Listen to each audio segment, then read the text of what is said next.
Au niveau vraiment psychologique, phénoménologique de la manifestation, si vous voulez, d'entrer dans le processus d'éveil, il y a quelques critères qui nous permettent de nous repérer. Le premier, c'est évidemment par rapport au sentiment d'être soi, on en a déjà parlé.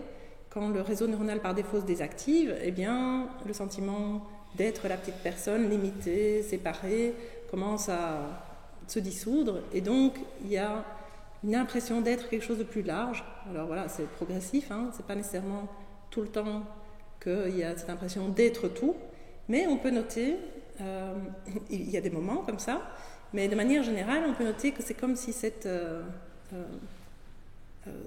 frontière, ce sentiment d'être limité, comme ça devient de plus en plus transparent, de plus en plus, comme ça s'effrite, si vous voulez, hein, et que donc ces frontières ne sont plus là de la même manière.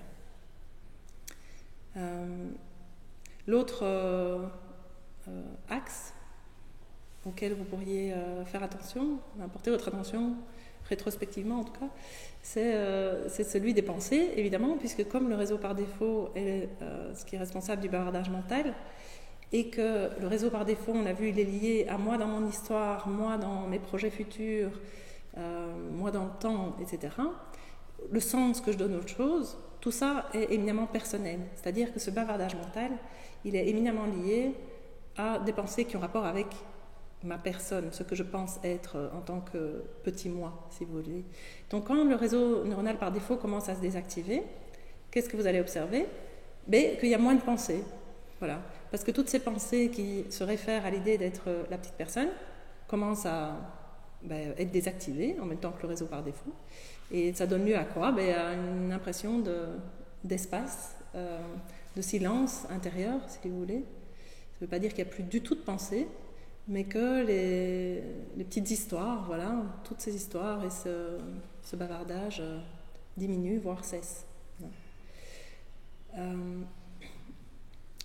Les émotions, c'est aussi un repère, parce que dans ce qu'on appelle le continuum d'éveil, il y a différentes phénoménologies, si vous voulez, de l'éveil.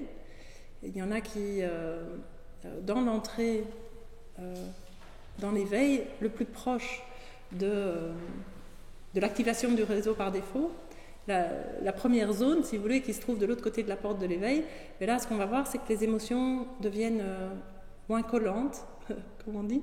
C'est-à-dire que c'est pas qu'il y a une absence d'émotion, mais quand l'émotion vient, au lieu d'être entretenue par l'interprétation du réseau par défaut, oh, il y a ci qui se passe et c'est parce que, et il m'a dit ci, et voilà, et oh, je me sens comme ceci, tout ça, si le réseau par défaut n'est pas activé, tout ça n'est pas là. Donc l'émotion survient, mais l'émotion repart rapidement.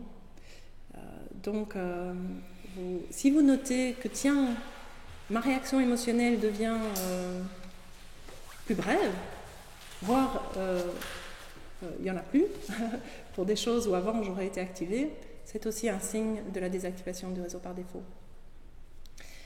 Et d'ailleurs, de fait, avec la progression dans le continuum d'éveil, l'approfondissement, on peut dire qu'il y a un moment donné où il n'y a plus d'émotions négatives, c'est-à-dire que tous les déclencheurs négatifs de type stress, émotions négatives,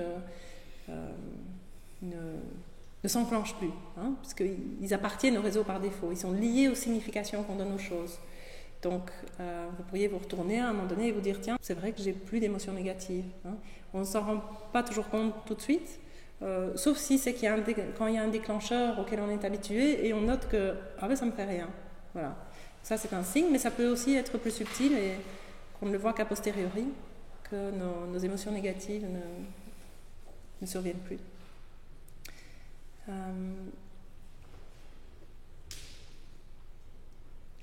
L'impression d'être dans le moment présent, voilà, c'est aussi un critère, parce qu'on en a parlé, il est lié à la désactivation du réseau par défaut. Donc moins de pensées par rapport au plan futur, moins de pensées par rapport au passé, juste voilà, être dans l'ici maintenant.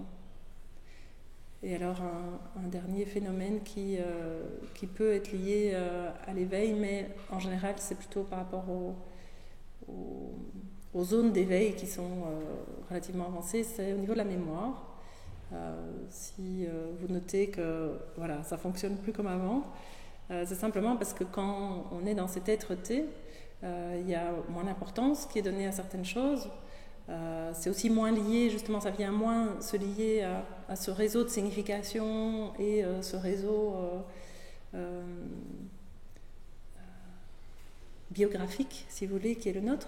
Et donc, voilà, parfois on se rend compte qu'il y a des choses qui ne se sont pas fixées comme elles se fixeraient avant. Voilà, ça n'empêche pas de vivre, mais parfois on a besoin d'un peu plus de petites listes pour se souvenir des choses à faire et des choses comme ça. Mais voilà, si vous notez des choses comme ça, c'est important de le dire parce qu'il y a parfois certaines personnes qui se disent « Ah, c'est ça qui se passe pour moi voilà, qui s'inquiètent un peu de ce phénomène.